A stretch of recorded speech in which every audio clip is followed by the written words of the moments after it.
Voilà de nouveau marché tambour battant ce dimanche dans l'Entre-Sambre-et-Meuse, à Tille-le-Château, exactement. Comme chaque année, à la Saint-Pierre-et-Paul, la troupe des grenadiers et des sapeurs de l'Empire autrichien a défilé en grande tenue dans les rues du village. Une tradition qui remonte à l'an de grâce 1602 et qui connaît même depuis quelques années un net regain d'intérêt dans la population. Vous savez, la marche Saint-Pierre, moi, ça ne m'intéresse pas beaucoup parce que m'habiller en soldat de Napoléon, ça ne me dit rien. Hein. Et puis, pendant mon service militaire, j'ai marché assez, j'ai fait des kilomètres, et j'estime que j'en ai fait assez.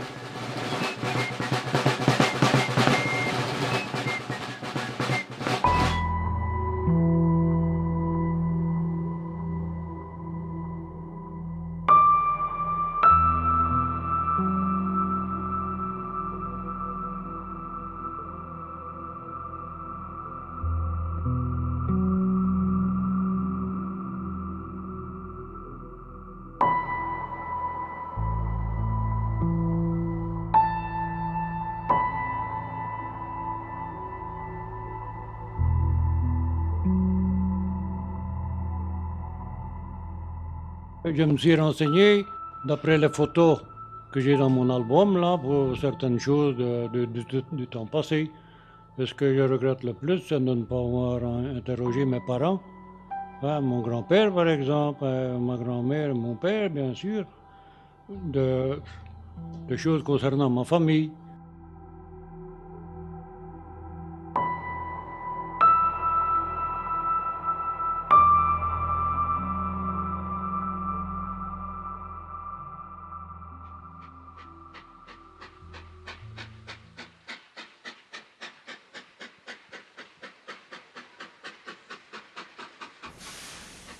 Le train vient de s'arrêter.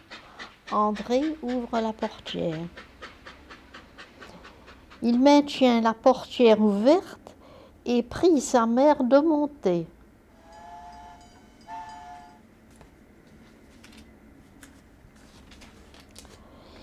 Il monte en dernier lieu. En passant devant une dame préalablement installée dans le compartiment, André s'incline et s'excuse.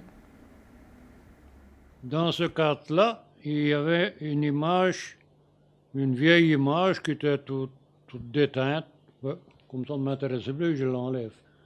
Mais ma grande surprise a été de retrouver une photo de mon père quand il est rentré au chemin de fer à l'âge de 18 ans. Vous vous rendez compte de ma joie à la retrouver? Pour la première fois, j'avais une trentaine d'années, moi, à ce moment-là, quand j'ai vu ça sur le bureau de mon père. Alors j'ai demandé des explications, qu'est-ce que c'était. Et il m'a dit, c'est la photo de quand je suis rentré au chemin de fer. Puis à partir de ce moment-là, je ne l'ai plus jamais vu parce que j'ai quitté, moi, mon père, je me suis marié, j'ai déménagé. Seulement, quand il est mort, j'ai récupéré certaines choses de chez lui. Et je me dis, tiens, et la photo que j'ai vue qu'il m'avait montrée, je ne la vois plus dans toutes ces archives. Et je me suis fait ça après cette photo-là. Je me demandais qu'est-ce qu'il était devenu. Et elle était derrière la fameuse image là. Hein? C'est quand même bizarre. Hein? Mon père, il se trouve à gauche, le deuxième à gauche. La machine qu'on voit sur la table au milieu du groupe, c'est un télégraphe manuel, quoi. Hein? On employait le morse à ce temps-là, au moyen d'un manipulateur. Alors, moi, quand j'étais gosse, j'allais avec mon père à la gare. Hein? Il faisait les intérims le dimanche, alors je m'amusais à faire fonctionner l'appareil. Seulement, je déroulais la bande, alors mon père il me disputait parce qu'on est obligé de toute la rebobiner.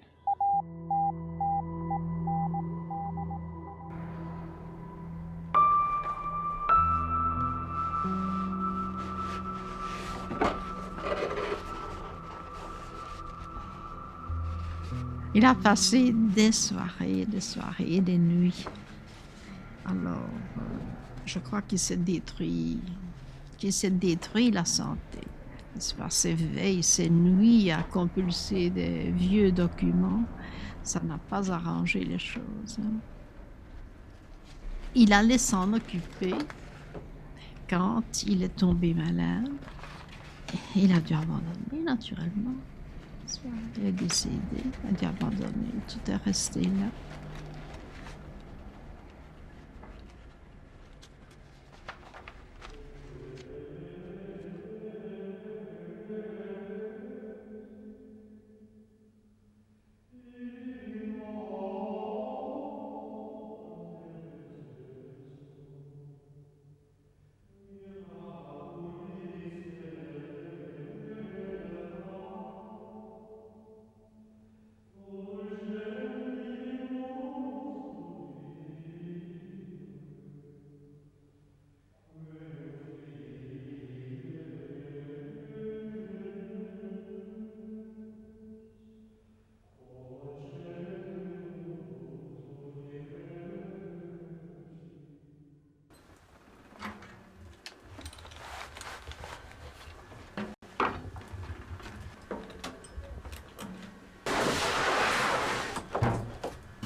Mars 1847.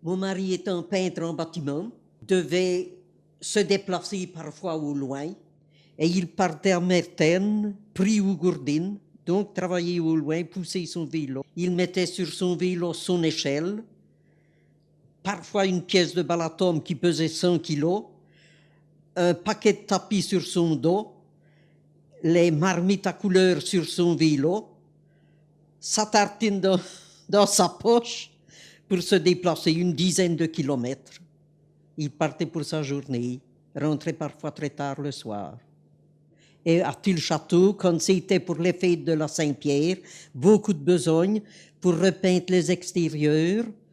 Pour les festivités de la Saint-Pierre, on se nettoyait, les gens se nettoyaient convenablement.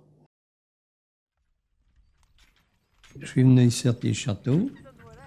Il y avait le transport de sable, il y avait une carrière de sable ici. Et le transport de sable avec les chariots qui faisaient 5 tonnes. Le chariot qui en faisait 2, il faisait 7 tonnes. Et il était question d'avoir de bons freins parce que la côte, c'est de monter. Et on répétait ça 10 et 12 fois par jour. Donc ça avait beaucoup de fatigue. Et puis après, voilà, la carrière a arrêté aussi, comme dans beaucoup de choses. J'étais engagé à la commune pour ramasser les immondices. Et à ce moment-là, il y avait le cantonnier qui faisait les accotements, qui faisait toutes sortes de travaux. Et quand il y avait des blés à conduire, on les chargeait, on conduisait. Puis après, c'était le corbillard, on cherchait les morts. J'ai passé une jeunesse à peu près heureuse et alors je me suis fiancé, je me suis marié, mais avec mes 10 doigts. Il fallait se défendre contre la vie qui était très dure à ce moment-là. Au lieu d'aller en tour de noces, j'ai dû travailler ce jour-là de mon mariage. Mon mari étant seul, avec un ouvrier, il a fallu nettoyer. Mon mari a même mis en couleur le jour de son mariage dans la maison pour pouvoir recevoir les gens. Quand on est jeune, on a tous les espoirs et alors on croit mettre sa main sur un beau champignon, mais sur une veste de loup.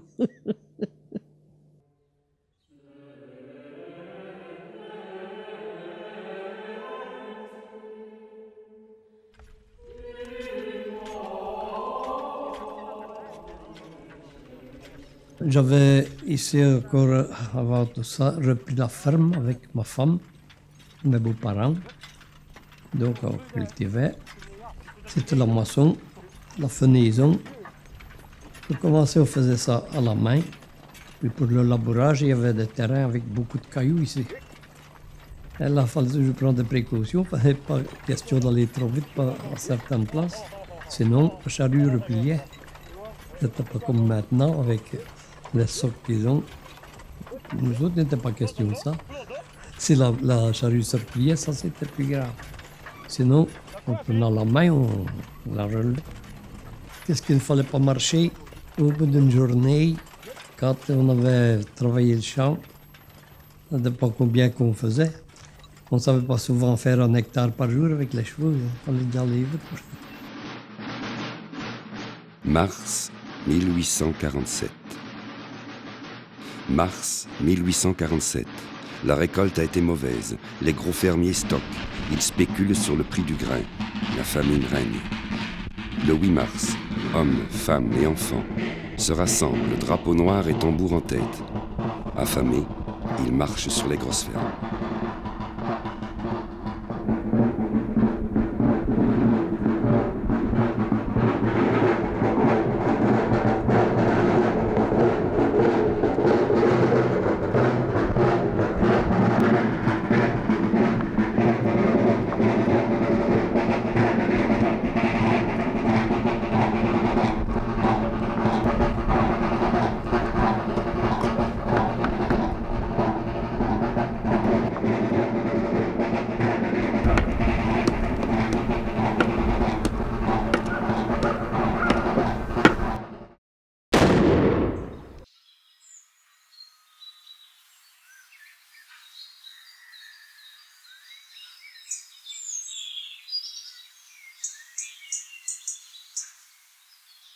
Je suis marié en 17,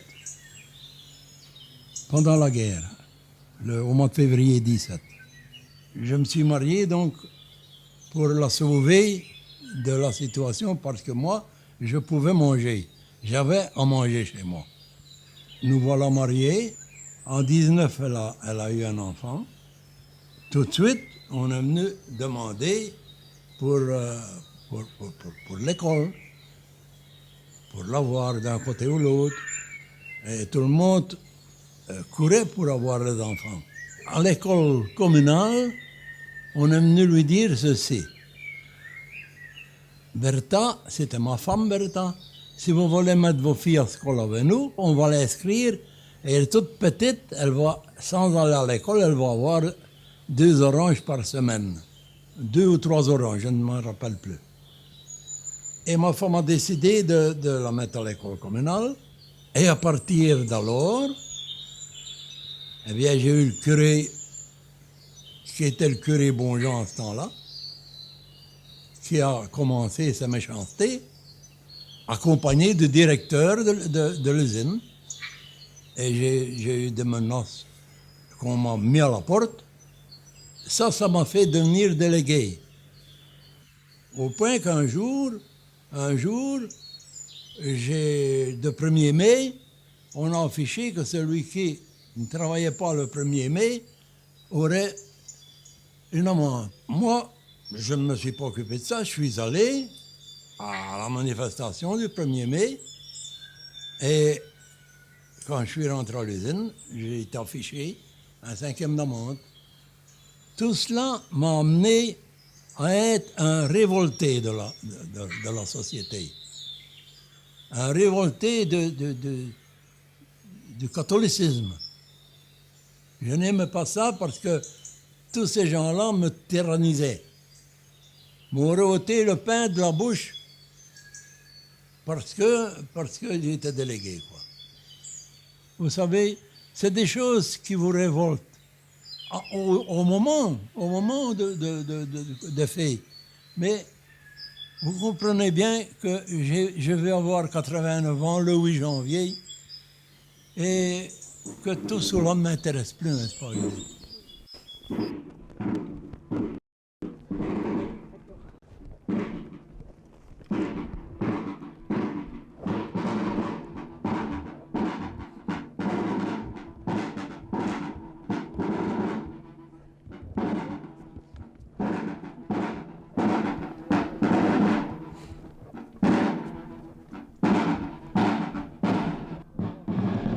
Le 8 mars 1847, une avant-garde décidée annonce leur arrivée dans chaque grosse ferme de Berzé, Rogné, Mertène et Tilchâteau. Dans chaque ferme, ils imposent leurs exigences. 7 francs le vachat, au lieu des 14, 15 ou 17 que réclament les spéculateurs. Si le fermier s'incline, on remplit les sacs et on paye comptant. S'il refuse, on se sert de vive force et on le paye quand même.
En revenant, en face de l'église, je rencontre un vieux bonhomme.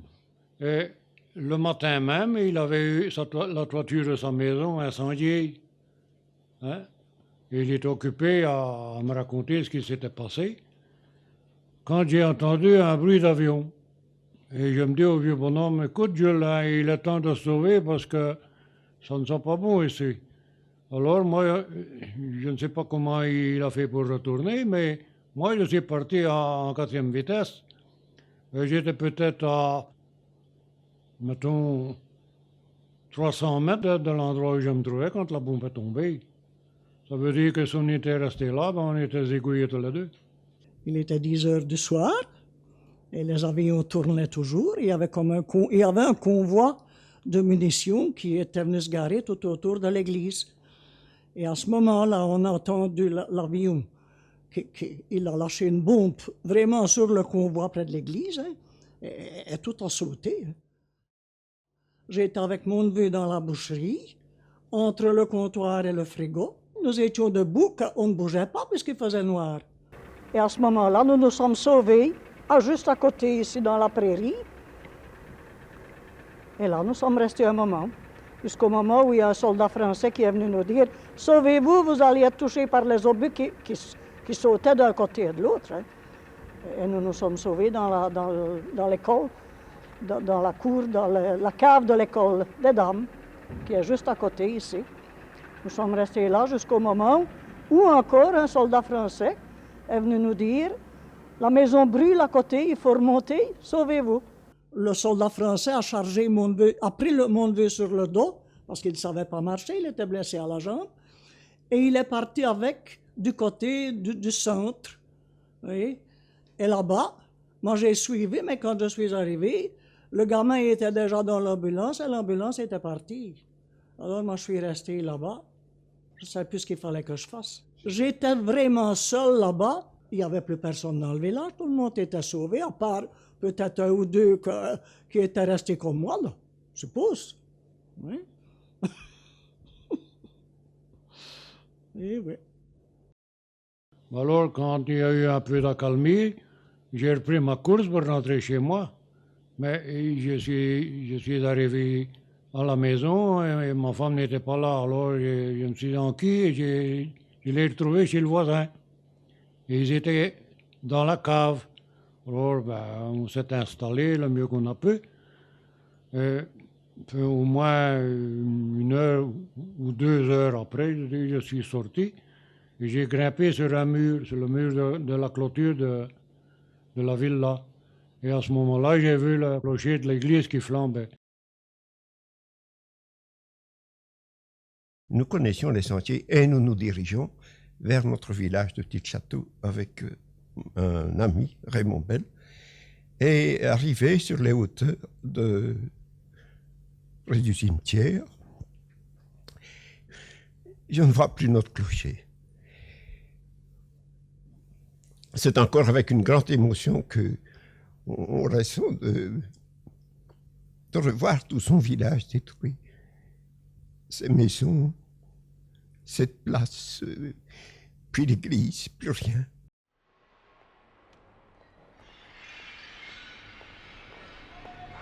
Et on parlait, on se disait, j'apprécie, on est bien abîmé, même sur les hauteurs du village, et on est là dans des maisons sans vitres. Et puis là, moi, il m'est venu une idée. J'ai dit, mais non, si moi, je pouvais remettre des vitres comme ça. Ouais. C'est à ma femme, si j'allais remettre des vitres. Je dis, ben oui, j'ai renseigné, on me dit, écoutez, il faut 3250 francs pour une caisse de verre. Mais je ne les avais pas. Et je suis un peu un rêveur comme ça, je m'en vais dans le village, et puis j'arrive chez le chef de gare, M. Chenet. Il me dit, t'as l'air tout bouleversé. Je dis, oui, regarde-moi ça, le village abîmé, et puis... Moi, j'avais une idée. Et il me dit, quelle idée as-tu? Bien, je voudrais remettre des carreaux. Oui, des vitres? Bah oui. Et alors? Bah oui, il me faut 3250 francs pour avoir une caisse. Et il dit, c'est ça qui te manque? Oui, ben je vais te donner. Et puis, il m'a donné de 3250 francs. Et alors, je me suis adressé à la miroiterie de Charleroi. Je lui ai dit, voilà, j'ai de l'argent. Ça va, vous? Alors, t'es toujours un homme de lettres?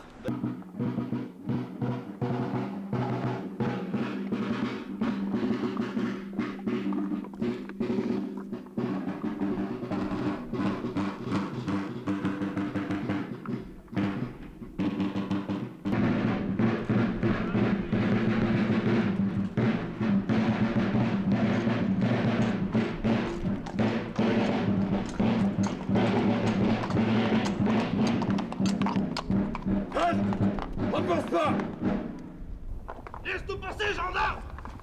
On est des centaines! Allez, les amis, en fond!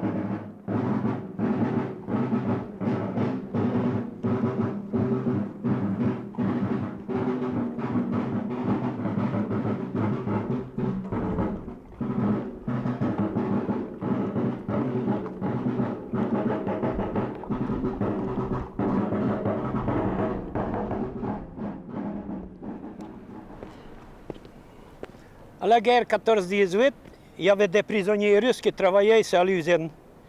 Et alors, c'était clôturé ici avec des barbelés de 2,50 m de hauteur.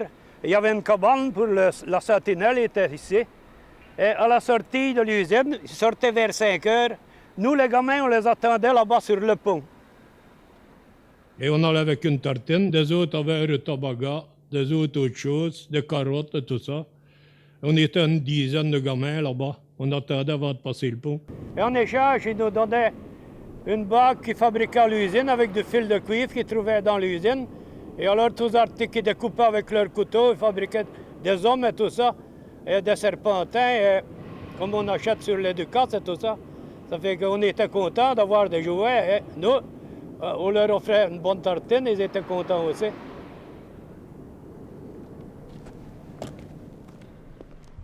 Mon père s'en va à ses occupations, il arrive au jardin, qu'est-ce qu'il voit? Il voit un Russe, mais un homme, un costaud, 2 fois comme lui, hein, qui mange une betterave. Il suppliait mon père de ne rien faire et de ne rien dire, tellement il avait peur. Mon père a dit, je ne peux rien faire à cet homme-là, parce que quand monsieur Blanc ne m'a rien fait, il avait faim, il mangeait une betterave. On avait un âge betterave, et alors on mettait des betteraves dedans, et ça sortait. Et je me mets à manger un morceau de betterave. Mon père me regardait, il me disait, vous faites comme un russe? Ben oui, je voudrais bien essayer, quel goût que ça avait, mais c'était tellement mauvais que je l'ai craché, bien sûr. Hein. Il y avait des camarades de classe qui venaient ici à la soirée pour regarder les prisonniers. Des fois, les sentinelles les chassaient, mais des fois, ils ne disaient rien, ça dépend comment ils étaient tournés.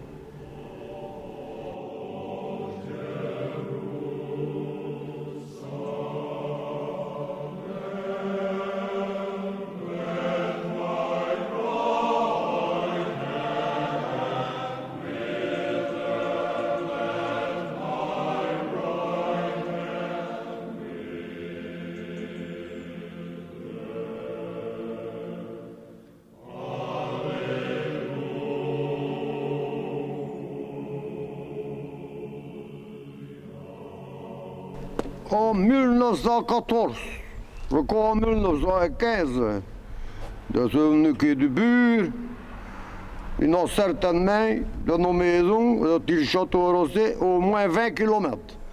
Oh, ouais, moins 20 km. Là, dans le de Bure, en Saint-Cyr, quelquefois 7 livres de Bure, quelquefois 8, quelquefois 10, quelquefois 5 et tout. Et derrière, à tout le château Rosset. Je devais passer par le sentier, c'est ça. Parce que si je suivais la grande route ou une autre route, les Allemands, il y avait déjà la police allemande à vélo. À vélo. Alors ils prenaient votre marchandise, ils prenaient votre passeport. Il fallait aller à la commandature. À la commandature, vous aviez un procès ou on vous expédiait, je ne sais pas où. On était traqués, et puis c'est tout. J'avais 15 ans. J'avais 15 ans. Il fallait vivre. J'avais ma mère, j'avais mon père. À la guerre 14, on a eu très faim. Fait qu'il fallait chercher, On a mangé des orties, hein. Celui qui avait encore des pommes de terre avec, ça allait quoi. On a mangé des betteraves, des rutabagas. Oh, je ne sais pas ce qu'on n'a pas mangé. Je ne sais pas ce qu'on n'a pas mangé. On a mangé tout.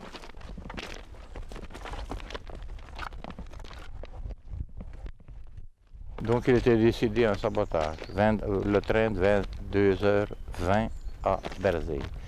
Pendant que nous prenions place, mon père est parti par la voie ferrée, donc en suivant la voie ferrée, en direction d'Amsureur pour aller donc déboulonner un rail, ce qui est suffisant, ne pas faire une explosion. Donc. En arrivant ici à Amsureur, puisque la gare était occupée par les Allemands, entre autres les gens du chemin de fer, et il a quitté la voie. Il est entré donc dans la partie boisée, dans le bois, a escaladé, passé derrière le tunnel et arrivé ainsi à descendre au côté opposé. Il a pénétré à l'intérieur et à l'aide donc de ces clés dont on se servent donc les ouvriers du chemin de fer, déboulonné un rail, la besogne était terminée.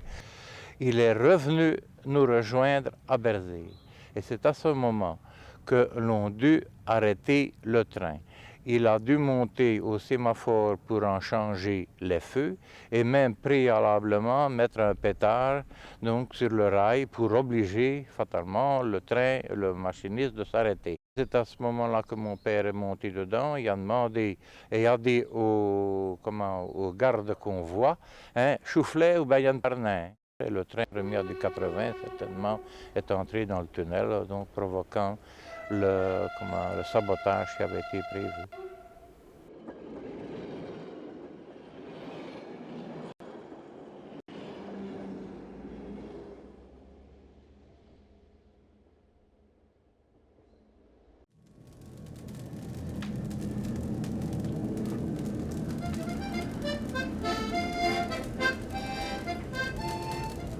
Ben, après la guerre, ça a été le bon temps, hein, 14-18.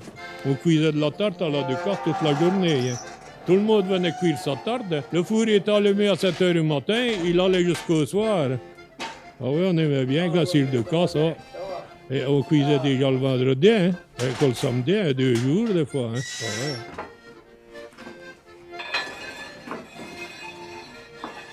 ouais. Le four est bon, là-bas. Pas de bon point, on l'enlève avec ça. Comme ça, on l'enlève. Ah.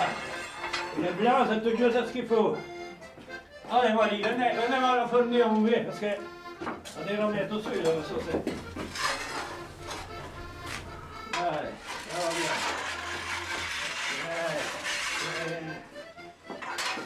On est remis le four, parce que on est après. Allez, allez.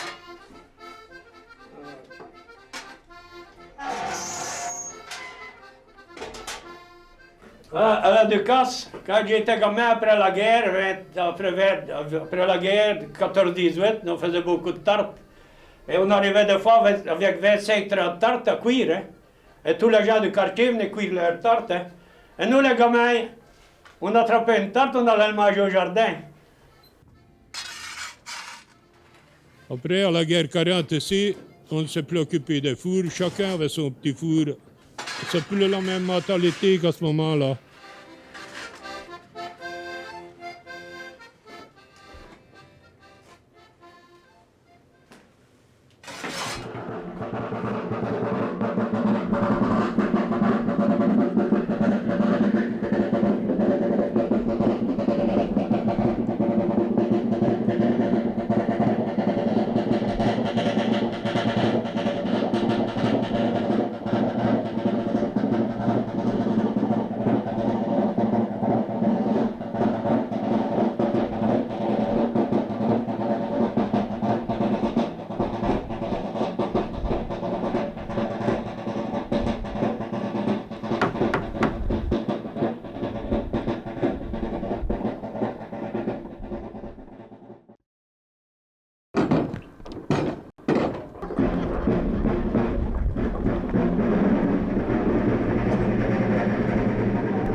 La chasse à l'homme commencera dès le lendemain. Le 17 août, les inculpés passeront devant la cour d'assises de Namur. Ils seront accusés de pillage à force ouverte. Le 18 août 1847, la réponse du jury ayant été négative sur tous les points d'accusation, le président de la cour prononcera l'acquittement des accusés, qui seront libérés sur le champ, sous les applaudissements de la salle.